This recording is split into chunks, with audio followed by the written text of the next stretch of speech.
daynaynaa waxan wax maqal la'aanta inaan la maqal waxaa wuu ku dhaafaya waa socdaa waa la hadlaysaa maba ku maqlaayaba war rasuuliga galow cadayo war iskuulkii waa ka daahday war goormaa baxaysaa war baskii waa tegaya sanad bay socotaa sanadkii labaad bay socotaa sanadkii saddexaad bay socotaa kii afraad bay socotaa qaybtii wuxuu gelayaa shutdownka waa iska xiray ma u baahni warkaan waa iga xiran yihin muxuu yahay xalku marka shib ha hadlin ha dhihin hal mar shir la gal waxaa iyo waxaa ha la qabto ani waan daalay qaybta waxaa kicinaysaa maskaxda oo aan baraarugsanayn qaybtii qarsoonayd baa waxaa ku diraysaa qaybta baraarugsan oo frontiga wejiga ku taalla baa ku diraysaa la hadlaysa qaybta aan baraarugsanayn oo automatiga u shaqaysa waa kala taqaaniin soo maa casharada maskaxda qaybta dambe maskaxdeena subconscioustiga la yidhaahdo fooda inta ka dambaysa waxay qaabilsan tahay xusuusta dheer caruurnimadeennii wixii soo dhacay traumooyinkii waxyaabaha nolosheenna raadka ku lahaa malaayiin wax baa ku jira negatifeka waxa ah saasuu uga buuxaa waxa positifeka ah meelihii aad soo martay noloshaadii dunida guurkaagii shukaansiga wax walbaa ku jira waa buuxdaa qaybta waa qaybta ina hagto weeye noo shaqaysa qaybtaas berri subax dharka aa xiranayso hadda goorta waagu kuu beriyo way taqaan caawa meeqa saac seexanayso way taqaan dhinacaa u seexanayso way taqaan adiga waxaa kama fikraysid iyadaa ku gediyeysa dhac shaqada kuu wada waa qaybta dheefshiidkaaga wada keliyahaaga wada automatiga kugu shaqaysa qaybtaas baa marka xirtay sheekadan islaantan yaan warkeeda la maqlin ha iska qayliso waxaan subax kastay ku celcelisaa wax dana kama yeelanaysid waa xiraysaa saa u baraarujiso horta jooji waayo hadala kan badanaa shubayso maxamedowka weli ma jiiftaa waxa ma tarayo maskaxdan waa qafilanti awal baa qaab khaldan u programisay horta hadalka jooji la shir u sheeg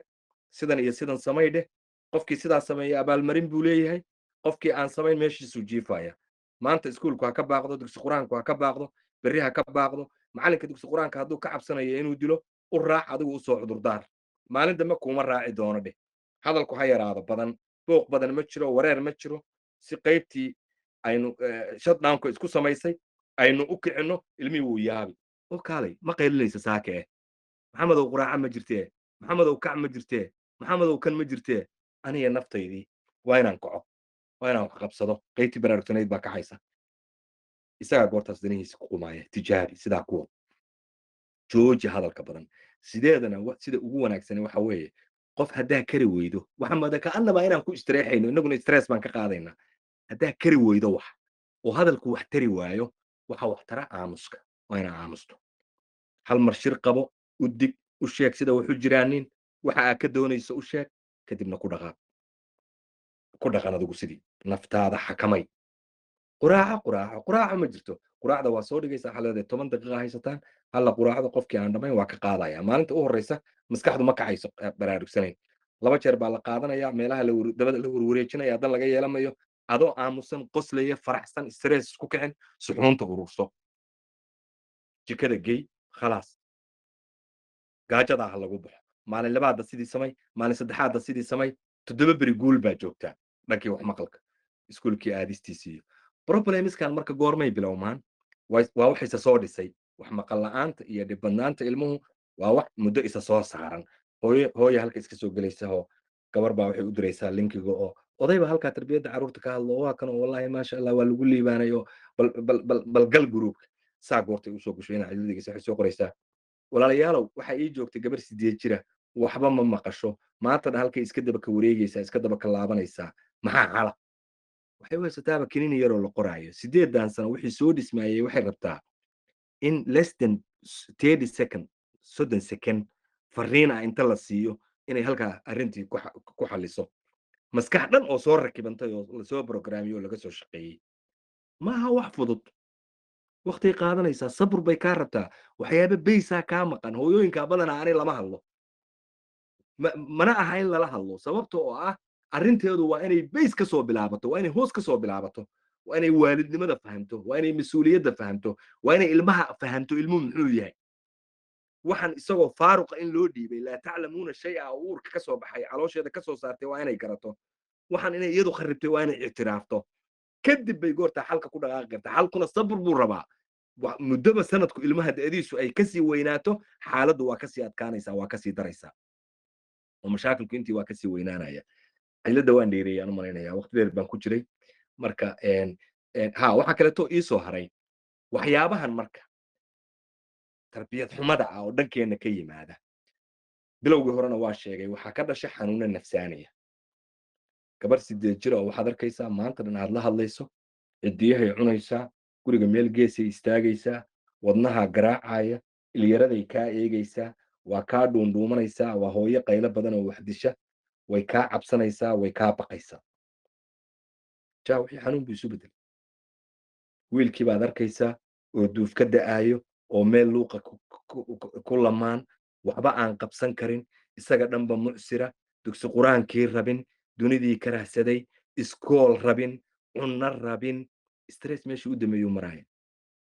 nafsad ahaan jaa waa bukooday waa xanuunsaday wuxuu ku dhex jiraa god madow noloshiisii dhan waxaa ka maqan farxaddii waxaa haysta mashaakilkii u weynaa hooyo iyo aabba agtiisa isku qabsan jiray timaha la isyiidi jiray waa la isku qaylin jiray waa ku furayaa baa la isdhihi jiray I hate you bay dhihi jirtay odaga isna I hate you buu dhihi jiray waa ku nacay waa ku nacay waa ku necabahay maxaan kuu guursaday maxaan qarashkayga u bixiyey iyaduna waxay leedahay intaasoo nin baa i rabay maxaan kuu rabay ilmihii waa maqlaya iyagoo halka taagan baa laad lagu sii dhufanaya iga taga idinkuna buuqi idinkaanba idin nacay adduunka dhan ba idinkaa iga reebay caruur xun baa tihiin way idinka tegayaa waa idin nacay yaa lagu leeyahy ama lagu soo oran jiray ilmahan diiqad iyo ciriir iyo depression iyo stress iyo ADHD miyay dhihi jireen iyo trauma bacda trauma raad xun ka dameeyey raad xun ka dameeyey farxaddii oo boqolkiiba 10 aan guriga dhammayn yaa maskaxdiisa dhan qaybta dama haysta subconscioustiga heer wuxuu gaaray mucsir gacmaha laaban uu noqdo wax dana uu ama yaqaan iskuulka wuxuu ugu socdo ma yaqaan quraanka wuxuu ugu socdo ma yaqaan meel loo socdo ma yaqaan maxaan u shaqaynayn firdowsa u dira linkiga u dira bal linkiga ka soo geli karto intaasoo dhibaataa haysata